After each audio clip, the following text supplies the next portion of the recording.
So then let's talk about mattress running the numbers, because if you're still alive, you may want to get out there and do some mattress running, at least, kind of breathe some new life into you. So, or at least into your elite status or elite night earnings. So what's going on with Hyatt? What are they doing here? So Hyatt is out with their latest Bonus Journeys promotion. I That's wish what they would call. change the name. Stop know. it, Hyatt.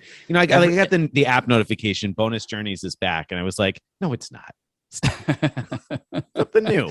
Come up with a new name. Right. They've been calling it Bonus Journeys for forever, but we got all excited about it a year or two ago when it first became like incredible, and now that they're still using that name and we associate it with that incredible promotion, it's tough. This one is not incredible. This one, the base level of it is basically during the promotional period.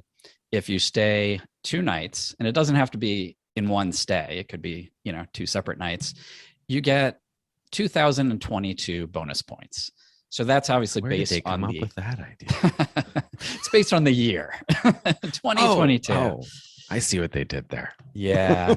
So to make it easy, let's forget about those extra 2,000 points and just say you're getting 2,000 points for every 2 nights. So 1,000 bonus points per night, basically, if you stay an even number of nights during the bonus promotional period. I think up to 10 nights before it maxes out, something like that.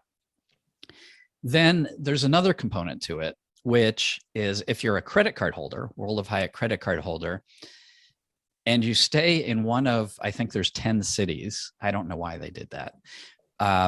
Then you get an additional 1,000 points per stay.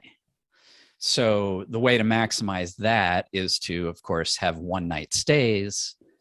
And then if you do an even number of stays during the promotional period in the right cities, you're going to average 2,000 Hyatt points per night. Okay.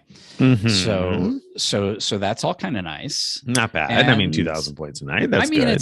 It's good. Plus you learn something from the stay, right? I mean, you still earn your regular points for paying for the stay, assuming you're paying. A paid stay. Yeah. Mm-hmm. Mm-hmm.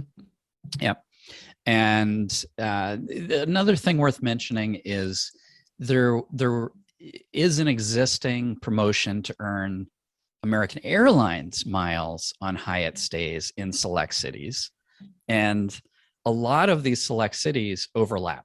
So, for example, I just happen to know Chicago and Nashville are 2 that have Category 1 Hyatts and overlap in both of these promotions. So it's possible to get a total of 3,000 points per night if you sort of count American Airlines points equal to Hyatt points. Then you can add them up that way. So that gets pretty interesting, I think, when you add all those together. Well, but Category 1 standard costs 5,000 points per night, right? So it's still costing you something. How is this mattress run worthy? Well, that's the question that we need to talk about. Is it worth? So if you do this, the American Airlines promo ends at the end of January. So if you do these 10 separate 1-night stays in January at a Category 1 and book for 5,000 points per night, you're getting back 3,000 points per night. So it's costing you 2,000 points per night, or a total of 20,000 points in order to earn 10 elite nights in 2022. So that'll get you jump started towards your elite qualifications or requalifications in 2022 for the 2023 elite year.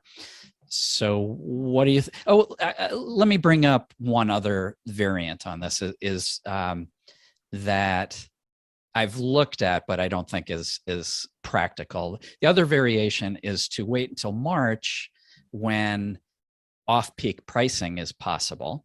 And so Category 1 hotels could cost as little as 3,500 points per night. And you wouldn't get the American Airlines 1,000 miles per night, but you're saving 1,500 points for the booking. So that would be theoretically a better way to go. But I'm saying theoretically because when I looked at these 2 Category 1s in Chicago and Nashville, there were no off-peak dates nights, at all during the promotional period. So it's a theoretical good way to go, but a more realistic thing to do is the January 10 nights approach. Yeah, It's I a mean, bit of that's kind of interesting. It's a bit of what? a bit of a hassle though. So first you have Oh, to right. be in one of these cities, one of these Yeah. qualifying cities that has a category 1 and matches both promos. For Then like you've got at to least go 20 nights. got to go 10 separate times to check in. Which is to why I these- say 29. I guess it's not necessarily the truth if you have multiple category 1s and you can switch between. But otherwise, you'd probably need to have a night in between, right? Where you check Right. out and then don't Exactly. stay and then come back. So you'd need to like take most of January checking in every other day, basically, right? I mean, Yeah.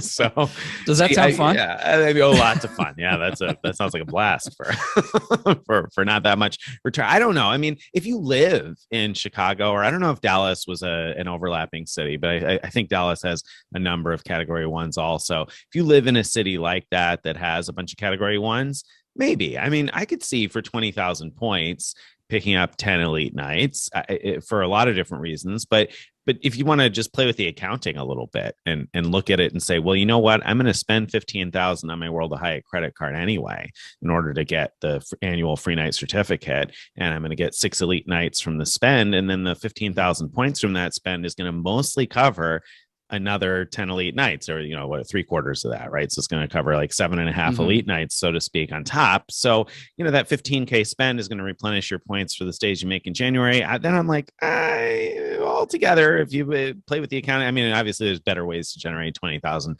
Hyatt points, but if you're going to spend it anyway, I could look at it that way and say, you know what, Yeah, it gets me closer, because then between the spend and the credit card, the 5 nights you get for having the credit card, the 6 nights you get for the 15K spend, all these extra, you'd be like a decent chunk of nights there.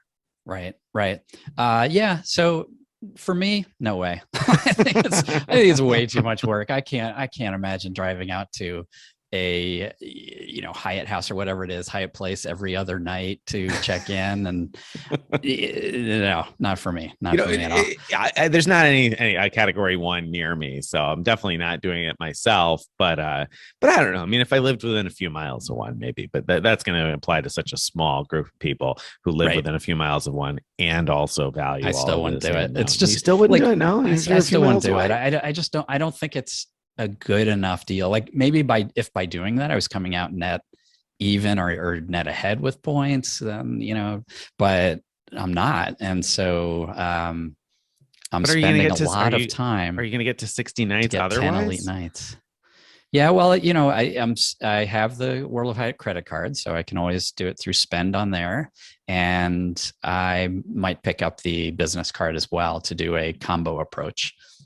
Okay. All right. So, fair enough. So if you got a lot of spend, that would make sense. If you're not somebody who can do a massive amount of spend, then I'd probably take a few minutes each day to go do it. But okay. Well, that's good. That's good when we have different opinions on these things, and then listeners can decide for themselves, is it worth doing? Decide for yourself. There you go.